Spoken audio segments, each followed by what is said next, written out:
है तो आसान है। ये हल का मतलब ये है कि x का मान कितना है 2 है और y का मान कितना है 0 है, k का मान निकालिए।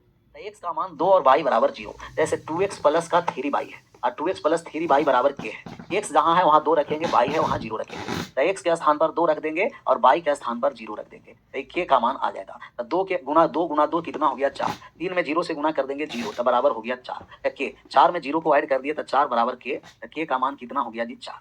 के बराबर कितना हो गया 4 हो गया। ऑप्शन नंबर कौन सा हो गया बी, बी फॉर बाबा बजरंग बली की जय। रहने दीजिए आप सर, हैं रहने दें, इतना ही में हो गया काम।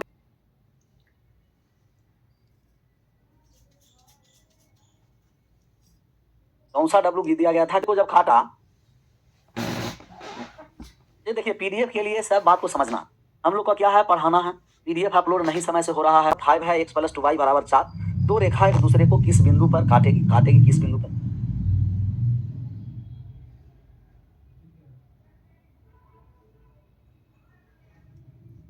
2x प्लस y का मान 5 है,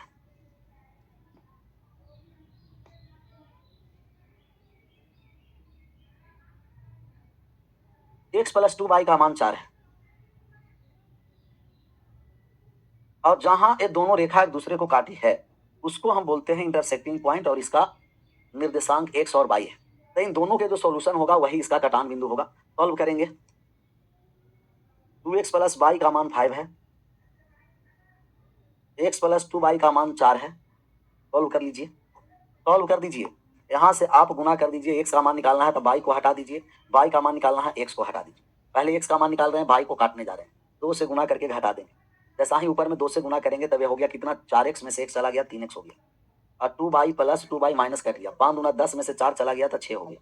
तो x का मान कितना हो गया जी 2, x बराबर 2, x बराबर 2। अब y का मान निकालेंगे तो फर्स्ट या सेकंड में समीकरण में रखना पड़ेगा। 2x प्लस y का मान 5 है, x का मान 2 रख दे देंगे तो 2 दूना 4 प्लस y बराबर हो गया 5। अब y का मान निकाल देंगे तो 1 हो जाएगा। x का मान 2, y बराबर 5, 1, x बराबर 2, y बराबर 1। तो पहले x कोऑर्डिनेट लिखाता है बाद में y कोऑर्डिनेट, पहले x का मान लिखिए बाद में y का मान लिखिए। तो 2:1, 2 और 1 है, x का मान 2, y का मान 1 है। Option number A is right answer, option number A is right answer होगा, उसका प्रतिच्छेदित बिंदु का पॉइंट आ जाएगा। क्लियर? क्या इसका आप आंसर कर सकते हैं? आंसर आप इसे कर सकते हैं, देखिए तो करके। ए फोर अपने तो अपने होते हैं, हाँ ये बात तो है, अपने तो अपने होते हैं।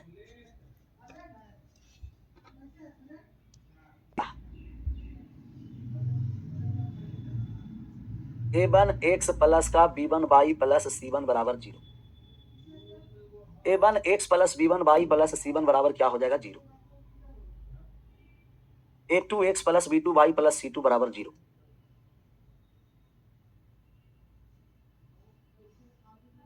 अगर दो गो लीनियर इक्वेशन दिया है, और लीनियर इक्वेशन दिया है तो यहाँ से 3 गो मान होता है, और ये तीनों मान हम लोग समझेंगे। पहला जो यहाँ से मान होगा केवल एक हल का, कि अगर a1 बटे a2, a1 बटे a2 does not is equal to b1 बटे b2, a1 बटे a2 does not is equal to b1 बटे b2, a1 बटे a2 b1 बटे b2 यदि बराबर नहीं है तो हम कहेंगे कि केवल एक हल होगा, अद्वितीय हल, यूनिक सॉल्यूशन। केवल एक हल, केवल एक हल, यूनिक हल, अद्वितीय सॉल्यूशन होगा, यूनिक सॉल्यूशन हो जाएगा, अद्वितीय हल होगा। रेखा एक दूसरे को प्रतिच्छेदी करेगा, हम कहेंगे कि ये प्रतिच्छेदी रेखा होगी। ऐसा हो गया प्रतिच्छेदी रेखा, इंटरसेक्टिंग लाइन होगी, प्रतिच्छेदी रेखा, इंटरसेक्टिंग लाइन। तो जब दो रेखा एक दूसरे को प्रतिच्छेदित करती है उसका सॉल्यूशन एक होता है, केवल एक हल, यूनिक सॉल्यूशन, अद्वितीय हल भी बोल सकते हैं। कौन सा हल बोल सकते हैं? अद्वितीय हल, अद्वितीय हल। दूसरा पर आ जाइए, दूसरा है कि a1 बटे a2 बराबर है b1 बटे b2 does not is equal to c1 बटे c2,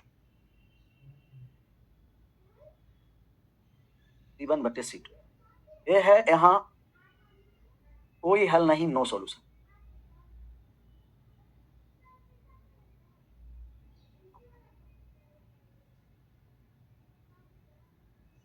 कोई हल नहीं, नो सॉल्यूशन, समांतर रेखा,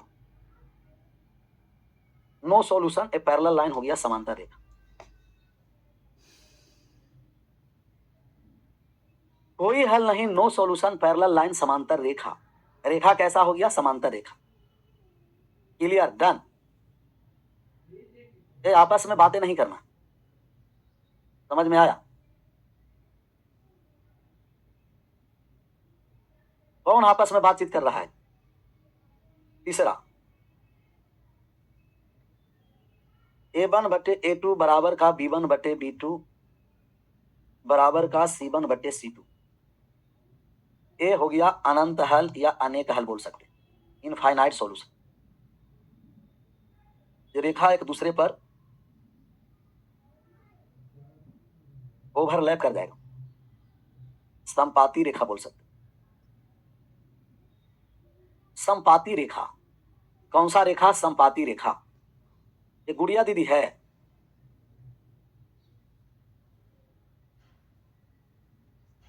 का दीदी? दीदी जी कहा है भाई -5 बराबर 0 का अद्वितीय हल है। अद्वितीय हल नो सॉल्यूशन है। अब के किस मान के लिए मान हम लोग निकालेंगे? हम कहेंगे पहला समीकरण दिया है 3x plus Y minus O1 बराबर है 0 और kx प्लस 2y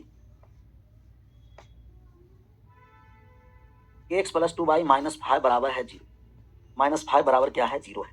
कहिएगा यस सर। हमें अद्वितीय हल है, यूनिक सॉल्यूशन है, तो हम कहेंगे A1 बटे A2 does not is equal to B1 बटे B2। ये यूनिक सॉल्यूशन का कंडीशन है। तो यूनिक सॉल्यूशन का कंडीशन हम लोग यहाँ मान निकालने जा रहे हैं। A1 का मान 3 है और A2 का मान k है। B1 का मान 1 है और B2 का मान 2 है। k does not is equal to 6। k 6 नहीं होगा। k 6 को छोड़कर कुछ भी हम रख सकते हैं। सिर्फ k का मान 6 नहीं होगा, तो k 6 को छोड़कर 1 रखिए, 3 रखिए, 4 रखिए, 5 रखिए, कुछ भी रखिए, ऑल ऑफ दिस। k का मान सिर्फ 6 नहीं होगा, बाकी सब होगा, all of this, all of this. है लिख चुका है, यूनिक सॉल्यूशन है। अगर यूनिक सॉल्यूशन है तो हम कहेंगे यूनिक सॉल्यूशन के लिए पहला कंडीशन है A1 बटे A2 does not is equal to B1 बटे B2। यूनिक सॉल्यूशन प्रतिच्छेदी रेखा होगा। नो सॉल्यूशन के लिए दूसरा कंडीशन है, इनफाइनाइट सॉल्यूशन के लिए तीसरा। तो A1 बटे A2 बराबर B1 बटे B2। A1 का मान 3, A2 का मान k, B1 का मान 1, B2 का मान 2 और does not is equal to k does not is equal to 6, बाकी सब होगा, मामला क्लियर। सर टेक्नीशियन ग्रेड 3 में आप मैथ क्यों नहीं पढ़ा? जितना पढ़ाए हैं सर ग्रुप डी है, ग्रुप डी का कहीं भी दिक्कत नहीं होगा। 20y बराबर 16, 6x माइनस 10y बराबर 14 का कोई हल नहीं है sir. No solution, no solution का मतलब कहेंगे कि A1 बटे A2 बराबर का B1 बटे B2 हो और does not is equal to C1 बटे C2। ये नो सॉल्यूशन, नो सॉल्यूशन का एक कॉन्सेप्ट है, नो सॉल्यूशन का कंडीशन है। तो हमें ये C1 बटे C2 से मतलब नहीं है, हमें A1 बटे A2 बराबर B1 बटे B2 से काम चल जाएगा। हमें समीकरण दे रखा है कि x माइनस का 20y और माइनस का 16 बराबर 0 लिख सकते हैं, कहिएगा यस। और 6x minus 10y, 6x minus का 10y और माइनस 14 बराबर 0 भी लिख सकते हैं। अब A1 बटे A2 बराबर B1 बटे B2 हम कर देंगे और यहाँ से मान k का निकल जाएगा। कोई सॉल्यूशन नहीं है, नो सॉल्यूशन। A1 बटे A2 बराबर B1 बटे B2 पर ढाल को इक्वल करके मान निकालेंगे। A1 के स्थान पर k है, A2 के स्थान पर 6 है, B1 के स्थान पर -20 है, B2 के स्थान पर -10 है। काट दीजिए, -10 से -20 दो बार में, k बराबर 6 गुना 2 हो गया और 6 में 2 से गुना हो गया तो k का मान 12 हो गया। k बराबर क्या हो गया जी? 12, 12 हो गया। k का मान हो गया 12। इस ऑप्शन में है, कहेगा k बराबर 12, option number C is right answer. C for Chhatrapati Shivaji, 12 हो गया, 12। क्लियर? चलना है कोई भी, अगर आपका क्वाड्रेटिक पोलिनोमियल दिया, क्वाड्रेटिक एक्सप्रेशन दिया है, उसका आप मैक्सिमम और मिनिमम वैल्यू कैसे निकाल सकते हैं? तो मैक्सिमम और मिनिमम वैल्यू निकाल सकते हैं कैसे? यहाँ से आपका मैक्सिमम मिनिमम वैल्यू से एलपी मेंस में पूछा है, ग्रेजुएट लेवल में तो मैक्सिमम मिनिमम से नहीं पूछा है, लेकिन हो सकता है कि आने वाला मैक्सिमम मिनिमम से, चाहे मेंस में, लेकिन पूछा है आपका एलपी। अब यहाँ से हम मान निकालेंगे, तो कोई भी क्वाड्रेटिक एक्सप्रेशन हो, इक्वेशन बराबर में हो और एक्सप्रेशन जो बराबर में कुछ नहीं हो, तो यहाँ क्वाड्रेटिक एक्सप्रेशन हो गया ax स्क्वायर प्लस के bx प्लस c बराबर बराबर क्यों है? बराबर कर देंगे तो एक्सप्रेशन बनेगा ही नहीं, ये एक्सप्रेशन है। अब क्वाड्रेटिक एक्सप्रेशन में हमें मैक्सिमम और मिनिमम निकालना है कि मैक्सिमम वैल्यू क्या होगा और मिनिमम वैल्यू क्या होगा। क्वाड्रेटिक एक्सप्रेशन में यहाँ से दो मान हम लोग को निकालना पड़ेगा, मैक्सिमम और मिनिमम। तो अगर एक्स स्क्वायर का मान नेगेटिव में हो, एक्स स्क्वायर पहले पॉजिटिव, अगर एक्स स्क्वायर का कोफिशिएंट पॉजिटिव हो तब मिनिमम वैल्यू निकलता है, और इसका मिनिमम वैल्यू जो होगा वो होता है 4ac माइनस बी स्क्वायर बटे 4a होता है। ध्यान रखना, बी स्क्वायर माइनस 4a से नहीं है, 4ac माइनस बी स्क्वायर बटे 4a। दूसरा, अगर एक्स स्क्वायर नेगेटिव में हो, एक्स स्क्वायर का कोफिशिएंट नेगेटिव में है तब मिनिमम नहीं मैक्सिमम निकलता है, मैक्सिमम वैल्यू निकलता है। और मैक्सिमम वैल्यू का भी फॉर्मूला यही होता है कि 4ac माइनस के बी स्क्वायर और बटा में क्या है जी? 4a है। और तीसरा आ जाएगी, क्या आ जाएंगे? कहिएगा तीसरा। तीसरा है कि अगर x का मान हमें निकालने के लिए कहा जाए, x के किस मान के लिए मैक्सिमम और मिनिमम है, तो तो एक्स बराबर होता है minus B by two. X के किस मान के लिए मैक्सिमम और मिनिमम है, तो एक्स बराबर माइनस बी बाई टू के लिए, तो एक्स बराबर माइनस बी बाई टू के लिए मिनिमम भी हो सकता है या मैक्सिमम भी हो सकता है। तो किस मान पर मैक्सिमम और मिनिमम पूछेगा तो हम कहेंगे एक्स बराबर minus B by two, X बराबर माइनस बी बाई टू पर। आगे बढ़े, मैक्सिमम वैल्यू निकालिए या तो मिनिमम वैल्यू निकालिए। तो मैक्सिमम या मिनिमम, मैक्सिमम या मिनिमम निकालने के लिए एक ही फॉर्मूला, 4ac माइनस का बी स्क्वायर बटे में 4a, 4ac minus B square बटे 4a। तो मैक्सिमम और मिनिमम निकालने के लिए एक ही formula, 4ac minus B square बटे 4a। सर हम सूत्र बहुत भूलते हैं सर, सूत्र नहीं सूत्र। एक्स के किस मान के लिए मिनिमम वैल्यू है तो हम एक्स बराबर माइनस बी बाई टू रख देंगे। जैसे कोनो दिक्कत नहीं, समझ लीजिए एक एग्जाम्पल पर, एक एग्जाम्पल पर समझ लीजिए ना जी। दिया गया है आपको, दिया गया है एक्स स्क्वायर प्लस का 3x और प्लस 4 पहला, इसका मिनिमम वैल्यू निकालिए। और दूसरा पॉइंट है एक्स के किस मान के लिए मिनिमम होगा, एक्स के किस मान के लिए, एक्स के किस मान के लिए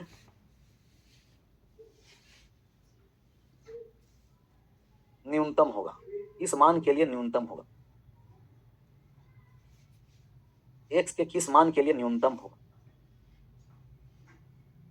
तो एक्स के किस मान के लिए न्यूनतम मान निकालिए, पहला मिनिमम वैल्यू निकालिए, दूसरा आप एक्स के किस मान के लिए न्यूनतम होगा ये भी निकालिए।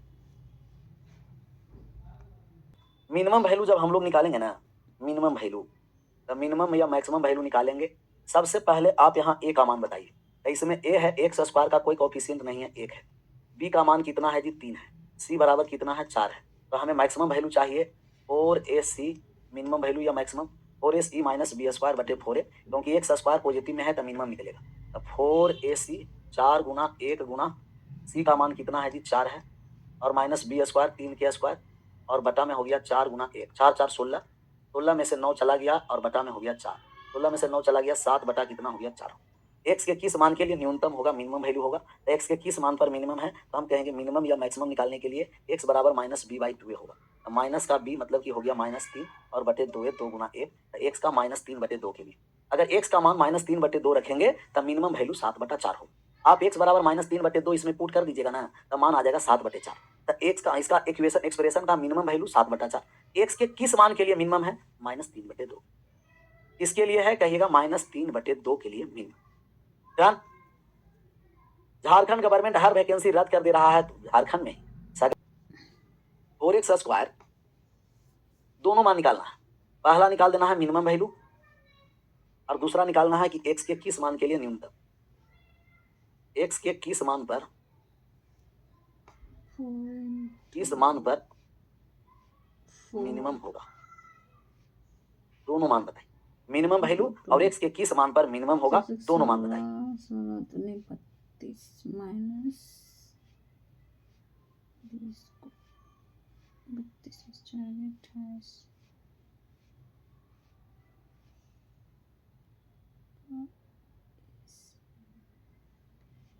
माइनस 20 4 घट जाएगा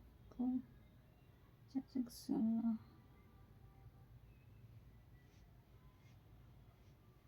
16 12। ऑप्शन नंबर ए आ गया, निकालेंगे तो हम कहेंगे कि एक्सप्रेशन हो गया ए एक्स स्क्वायर प्लस का बी एक्स और प्लस सी है। तो ए का मान कितना है जी, 4 है। बी का मान कितना है जी, 2 है। सी बराबर कितना है, 1 है। मिनिमम वैल्यू जब हम लोग निकालेंगे, मैक्सिमम हो या तो मिनिमम हो, एक ही formula 4ac minus B square बटे 4a। दोनों के लिए एक ही फॉर्मूला है, दोनों के लिए क्या है जी, एक ही फॉर्मूला है। 4ac माइनस बी स्क्वायर 2 के स्क्वायर बटे 4a 4 गुना 4, तो 4 4 16 माइनस 2 के स्क्वायर 4 और बटा 4 4 16, 16 में से 4 चला गया तो 12 हो गया, 12 बटा कितना हो गया जी 16, और 12 बटा 16 को काट देंगे तो 3/4 होगा। इस ऑप्शन में है, हम कहेंगे option number A is right answer. इस एक्सप्रेशन का जो मिनिमम वैल्यू है वो हो गया 3/4। मिनिमम वैल्यू क्या हो गया, 3/4। तो मिनिमम वैल्यू हो गया 3/4, और एक्स के किस मान के लिए मिनिमम होगा तो हम कहेंगे कि एक्स बराबर हो जाएगा -b/2 पर। तो -b/2, माइनस बी के स्थान पर माइनस का कितना है, 2 है। 2 और ए हो गया, 2a हो गया, तो 2 गुना कितना हो गया कहिएगा, 4 हो गया। 2 से कट गया 2 एक बार में, माइनस 1/4। माइनस का 1 कितना हो गया 4, माइनस 1/4। मिनिमम हो गया 3/4। एक्स के किस मान के लिए मिनिमम होगा, तो हम कहेंगे -1/4। क्यों? क्योंकि एक्स स्क्वायर नेगेटिव में है। सबका सही आंसर होना है। थोड़ा सा समय लीजिए, आंसर करिए, आंसर करिए समय लेकर के, आंसर करना है समय लेकर।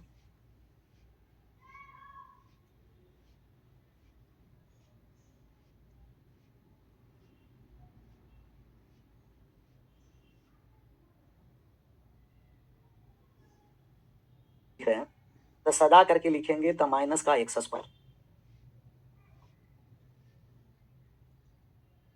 माइनस एक्स स्क्वायर माइनस का 6x प्लस का हो गया 4। तब ये है आपका एक्स स्क्वायर प्लस का bx और प्लस c है, b है। a बराबर कितना है कहिएगा, कोई कोफिशिएंट नहीं है, -1 है। b बराबर कितना है, कोफिशिएंट माइनस का 6 है। c बराबर कितना है कहिएगा 4 है। एक्स स्क्वायर नेगेटिव में है ना, तो मैक्सिमम वैल्यू होगा। ऐसे वो लिख करके देगा कि अधिकतम निकालना है कि न्यूनतम निकालना है। अधिकतम निकालना है ना, तो मैक्सिमम वैल्यू निकालिए या मिनिमम निकालिए। ये कहीं फॉर्मूले से तो निकलता है जी, 4ac माइनस के बी स्क्वायर बटे 4ac, 4ac minus B square बटे 4a। तब 4a के स्थान पर कितना है -1, c के स्थान पर कितना है 4 है, और माइनस का बी स्क्वायर हो जाएगा। b के स्थान पर कितना है -6 है, तो -6 का स्क्वायर, और बटा में हो गया 4a। 4 गुना कितना हो गया -1, कितना हो गया कहिएगा कि 4 4 16, माइनस का 16 और -6 का स्क्वायर है 36 हो गया, और माइनस का 4 हो गया। -16 -36 कितना हो गया जी, माइनस का 52 और माइनस का 4 काट दीजिए तो कितना हो गया कहिएगा कि 13 हो गया। 13 है तो मैक्सिमम वैल्यू हो गया 13। मैक्सिमम वैल्यू कितना हो गया कहिएगा, मैक्सिमम वैल्यू 13 हो गया। मैक्सिमम वैल्यू हो गया 13। मैक्सिमम वैल्यू कितना हो गया 13। मिनिमम वैल्यू हो गया कितना, मिनिमम क्या, इसमें एक्स के किस मान के लिए अधिकतम होगा, एक्स के इस मान पर अधिकतम होगा।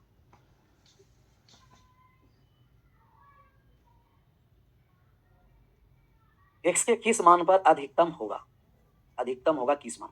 तो हम एक्स का जब हम लोग मान निकालेंगे तो एक्स बराबर हो जाएगा -b/2, -b माइनस माइनस +6 और बटे का 2a, 2 गुना माइनस का होगा, कट गया तो -3। एक्स के -3 पर, एक्स बराबर -3 पर अधिकतम मान 13 हो। एक्स के -3 पर अधिकतम मान माइनस, एक्स के -3 पर हो जाएगा 13, कहेगा यस है। और यहाँ हो गया क्या कहेगा कि प्लस का कितना है, कहेगा कि प्लस का है 4, +4 है। प्लस का क्या है 4, एक्स बराबर -3 आया ना जी, -b/2a, तो -b/2a माइनस माइनस प्लस और बटा माइनस का 2, तो -3 आ गया।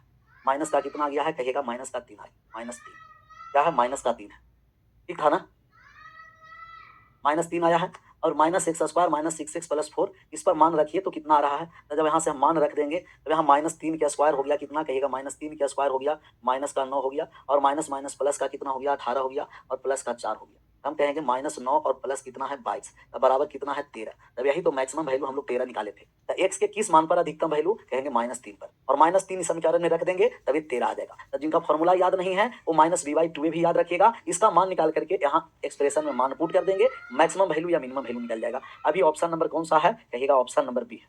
ऑप्शन नंबर क्या है, का एक मूल 5 है, तो के का मान निकालना है कि के का मान क्या होगा, के का मान हमें निकालना है। इसका मान निकालना है जी के का मान। ये तो क्वाड्रेटिक आ गया है सर, एक्सप्रेस क्वाड्रेटिक। अब हम सबसे पहले क्वाड्रेटिक इक्वेशन अब समझते हैं कि क्वाड्रेटिक इक्वेशन क्या है। अगर क्वाड्रेटिक इक्वेशन है ax² प्लस का bx प्लस c बराबर क्या है कहेगा कि 0 है। अब यहाँ से x² का कोफिशिएंट a b x का b है और c कांस्टेंट है। यहाँ से सबसे पहले x का अगर क्वाड्रेटिक इक्वेशन है तो इसका डिग्री कितना होगा कहेगा 2, जिसका सबसे अधिक पावर रहता है वो डिग्री कहलाता है। तो ये 2 डिग्री वाला एक्सप्रेशन है, अर्थात क्वाड्रेटिक द्विघात समीकरण। द्विघात समीकरण में x का 2 मान आता है, और क्वाड्रेटिक फॉर्मूला जो होता है ये क्वाड्रेटिक फॉर्मूला है, क्वाड्रेटिक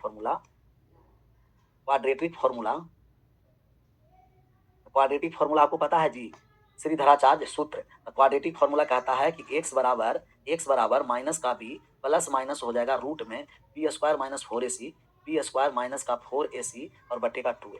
तब ये है क्वाड्रेटिक फॉर्मूला कि x का 2 मान आता है, एगो हम x का वैल्यू मान लेंगे कि अल्फा और एक बीटा। अल्फा और बीटा रूट्स है सर, अल्फा बीटा रूट्स है, इसको आप रूट्स भी बोल सकते हैं, अल्फा बीटा को मूल भी बोल सकते हैं, और अल्फा बीटा को हल भी कह सकते हैं। ये हल है तो इसको हल भी कहिए, रूट्स कहिए या तो मूल कहिए। अल्फा बीटा क्वाड्रेटिक इक्वेशन के 2 हल होते हैं, या 2 रूट्स होते हैं, या 2 मूल होते हैं। क्या होते हैं, 2 मूल। ये क्वाड्रेटिक फॉर्मूला है। अगर यहाँ से सबसे पहला हम आपको कहें कि क्या सम ऑफ रूट्स निकाल सकते हैं मूलों का, दूसरा, क्या आप प्रोडक्ट ऑफ रूट्स निकाल सकते हैं, मूलों का गुणनफल? क्या आप द्विघात समीकरण निकाल सकते हैं? समीकरण निकाल सकते हैं अगर अल्फा और बीटा दे दिया जाए तो। क्या समीकरण का फॉर्मूला याद है? तो हम कहेंगे कि सम ऑफ रूट्स, मूलों का योग। कोई भी कमेंट सब बकवास कर रहा है ना, पढ़ाने से क्या फायदा है, करते रहो बकवास। एक बार जब कह दिया गया कि आराम से पढ़ा करो, तो लग गया सब बकवास कर। एगो ससिया है ना, दूसरा को के ब्लॉक करवा देंगे ना, समझ में आ जाएगा। बढ़िया से यहाँ कॉन्सेप्ट बताया जा रहा है, समझ लो। कुछ के कुछ सब करते रहते